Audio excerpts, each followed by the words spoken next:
పశ్యంతి త్వాం భాగ్యవంతో హి లోకే విశ్వత్రాణాయోద్యతం వెంకటేశం లక్ష్మీభూమ్యాం పార్శ్వయుగ్మస్థితాభ్యాం ద్వాభ్యాం నిత్యం సేవితం వెంకటేశం.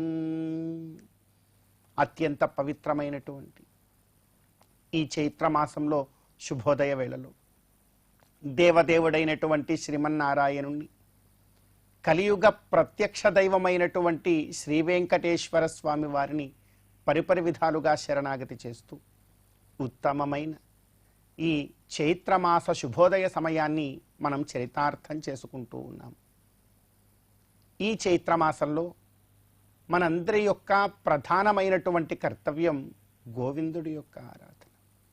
గోవిందుణ్ణి ఎంతగా భక్తి ప్రపత్తులతో మనం ఆరాధిస్తామో అంత గొప్పదైనటువంటి ఫలాన్ని మరి మనందరం కూడా పొందవచ్చు. అసలు గోవిందుణ్ణి దర్శించుకోవడమే ఒక మహాభాగ్యం.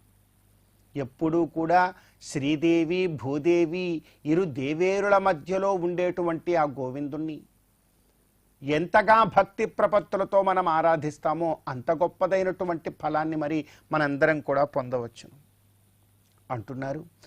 పశ్యంతి త్వాం భాగ్యవంతో హి లోకే. ఓ గోవింద, పశ్యంతి త్వాం, నిన్ను ఎవరైతే చూస్తారో వారు ఖచ్చితముగా భాగ్యవంతో హి లోకే, ఈ లోకంలో వారు భాగ్యవంతులు అవుతారయ్యా.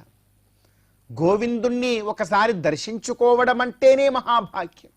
అంతకు మించినటువంటి మహాభాగ్యం ఇంకేముంటుంది? అందుకే అంటున్నారు పశ్యంతి త్వాం భాగ్యవంతో హి లోకే విశ్వత్రాణాయోద్యతం వెంకటేశం. వెంకటేశుణ్ణి దర్శించడమే అంత గొప్ప భాగ్యం. ఎందుకో తెలుసిన, విశ్వత్రాణాయోద్యతం వెంకటేశం, ఈ విశ్వమును రక్షించడానికి తన యొక్క ఔపనిషత్తత్వాన్ని వీడి కటివరద హస్తాలతో అర్చావతారములో ఎంతో గొప్పగా ఆనంద నిలయంలో వేంచేసి ఉన్నాడు కనుక ఆ గోవిందుణ్ణి దర్శించుకోవడమే మహాభాగ్యము అంటున్నారు. ఇంకా చెప్తూ ఉన్నారు, లక్ష్మీ భూమ్యాం పార్శ్వయుగ్మస్థితాభ్యాం.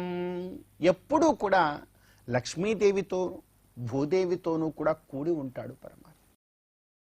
ఎంత గొప్పగా లక్ష్మీదేవితో భూదేవితో తిరుమాడ వీధులలో స్వామి విహరిస్తూ ఉంటే వేలాది కొలది లక్షలాది కొలది భక్తులు ఆ స్వామిని దర్శించుకొని ఎంతమంది భాగ్యవంతులు అవుతూ ఉన్నారు. ఎంతమంది వారుకున్నటువంటి దారిద్ర్యాన్ని దుఃఖాన్ని పోగొట్టుకుంటూ ఉన్నారు. కనుక అటువంటి గోవిందుణ్ణి చూడాలట. లక్ష్మీ భూమ్యాం పార్శ్వయుగ్మస్థితాభ్యాం ద్వాభ్యాం నిత్యం సేవితం నిత్యబంధుం.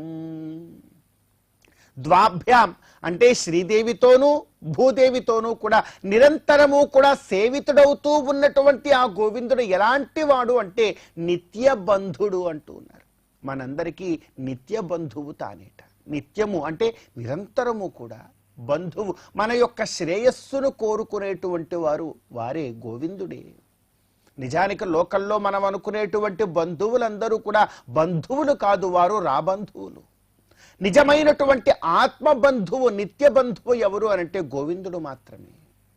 అటువంటి గోవిందుణ్ణి మరి నిత్య బంధుణ్ణి మనం దర్శించుకోవాలి. దర్శించుకుంటేనే ఈ జన్మకి మనకు భాగ్యం కలుగుతుంది అంటున్నారు పెద్దలు.